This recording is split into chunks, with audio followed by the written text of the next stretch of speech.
The bottleneck in AI semiconductors may be shifting from making the chips to assembling and testing them. Taiwan's ASE just reported earnings with net profit up 2.8 times, and I see that as the starting gun for this shift. Where is the world's largest back-end company now putting its money? Look inside those numbers, and you can see where the next battleground in AI semiconductors is taking shape. Hello everyone, I'm Tai, with 31 years in the semiconductor industry. Today, we're looking at the second quarter 2026 earnings of ASE, the world's largest company in semiconductor assembly and testing.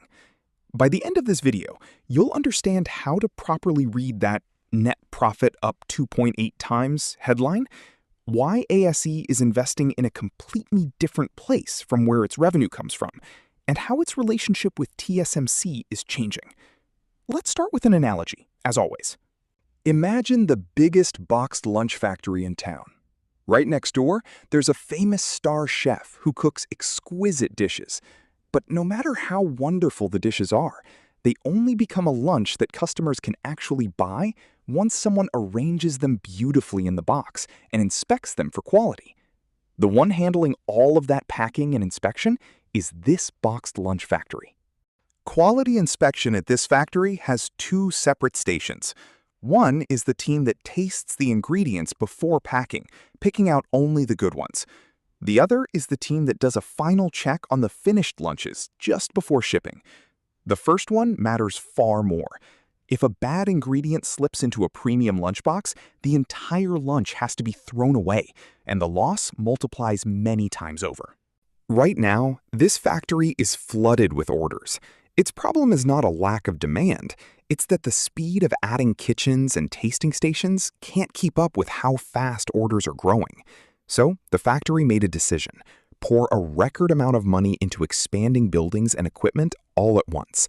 And here's the interesting part. Look closely at the details, and it's betting far more on tasting stations than on packing machines. And this factory doesn't try to compete with the star chef. Instead, it sets up shop right next door and gradually expands its role, receiving the ingredients, tasting them, plating them, and doing the final inspection. The more the chef can focus purely on cooking, the more work flows to the factory. It's a relationship where both sides win. From here, let's back up this story with the actual numbers from the earnings report. Taiwan's ASE Technology Holding announced its second quarter results on July 30th, 2026. Consolidated revenue came in at 191.06 billion new Taiwan dollars, up 26.7% year-over-year and up 10.0% from the previous quarter. Net profit attributable to shareholders of the parent company reached 21.07 billion new Taiwan dollars, roughly 2.8 times the 7.5 billion or so it earned in the same quarter last year. ASE is the world's largest OSAT, a company that handles semiconductor assembly and testing under contract. It takes the chips built on wafers, cuts them out, packages them into a form that can connect to the outside world, and tests whether they work properly. In the second quarter, packaging made up about 52% of revenue, testing about 13%, and EMS, contract manufacturing of electronic devices, about 34%. It really is that boxed lunch factory we just talked about. What deserves attention is profitability. Gross margin came in at 21.0%, a full 4.0-point improvement from a year earlier. Operating margin also climbed to 11.1%. Utilization of AI-related advanced packaging and test capacity is rising, and revenue growth is finally translating into profit. In other words, the payoff from past investment has begun. Even so, ASE is not easing up on investment. It's accelerating.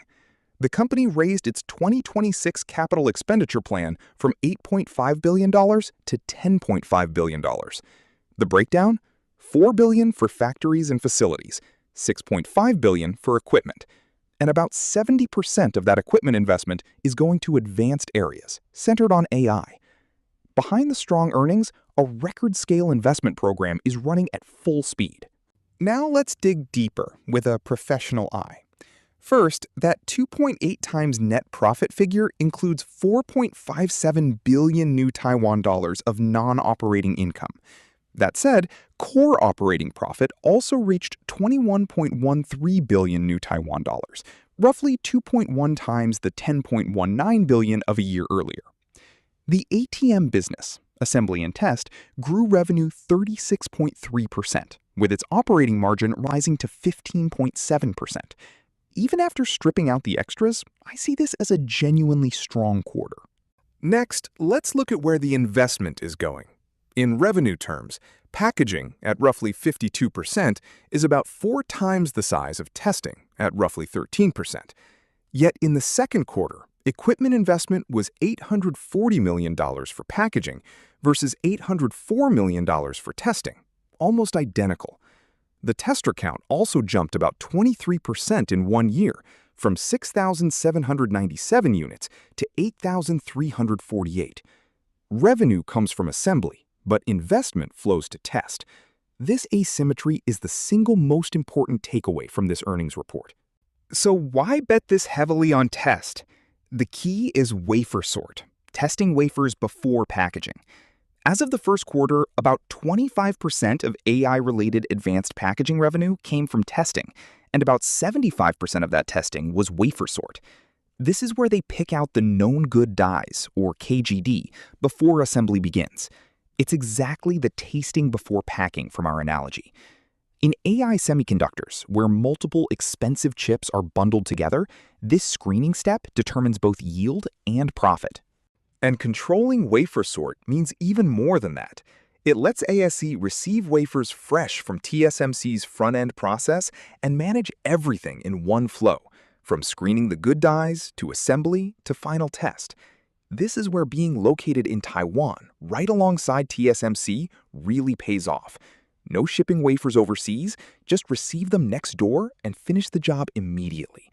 This combination of location and process integration is, in my view, ASE's invisible barrier to entry. In my April video, I said ASE's winning formula was not to attack TSMC's stronghold head-on, but to support at scale the areas TSMC can't fully cover. This quarter backed up that view once again. But there's also change. The full process business, which takes on a wider span of steps end-to-end, is on track for about $300 million in revenue in 2026, with major growth expected in 2027. Panel-level packaging on 310mm square panels is also scheduled for mass production in the first quarter of 2027.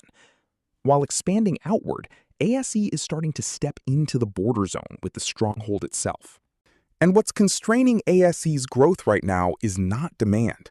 Wafer Sort and final test are running at nearly full capacity, and the company itself explains that the real constraint is its ability to bring up buildings and equipment.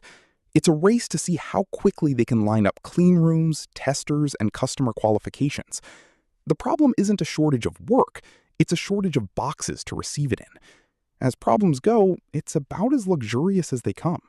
There are forward-looking signs too. ASE indicated that in the fourth quarter, gross margin in its ATM business could exceed 30%, long considered its structural ceiling. And if it does, the company plans to revise its long-term target range upward. Headcount also grew from 107,950 employees at the end of March to 114,179 at the end of June, more than 6,000 people added. And the investment won't fully show up in revenue until 2027 and beyond. The way I see it, the real growth is still ahead. Let's also consider the impact on Japan. If investment in assembly and test expands on this scale, demand for the equipment and materials behind it should swell as well. Test equipment and packaging substrates and materials are fields where Japanese companies have long been said to hold real strength. I take ASE's investment acceleration as a potential tailwind for the industries supporting Japan's back-end sector. Finally, this may be a bit of a side note. The people actually running the world's #1 back-end company are the workers on the factory floor, keeping the equipment and products moving. If ASE is investing this much in factories and machines, and these people are guarding the final quality of AI semiconductors, then I'd like to see their wages raised a bit more too. As someone who has watched factory floors for 31 years, that's my honest feeling. Let me sum up. ASE's 2.8 times net profit was a genuinely strong result, with core operating profit itself roughly doubling. And contrary to its revenue mix, its investment leans heavily toward test, especially Wafer Sort. The main battleground of AI semiconductors is expanding from making chips to assembling them and guaranteeing their quality. Standing right at the center of that shift, ASE, I believe, still has plenty of room to grow. That's all for today. I'll keep bringing you semiconductor news and analysis, so if you found this useful, please like, subscribe, and I'll see you in the next video. This has been Tai on Semiconductor News Decoded.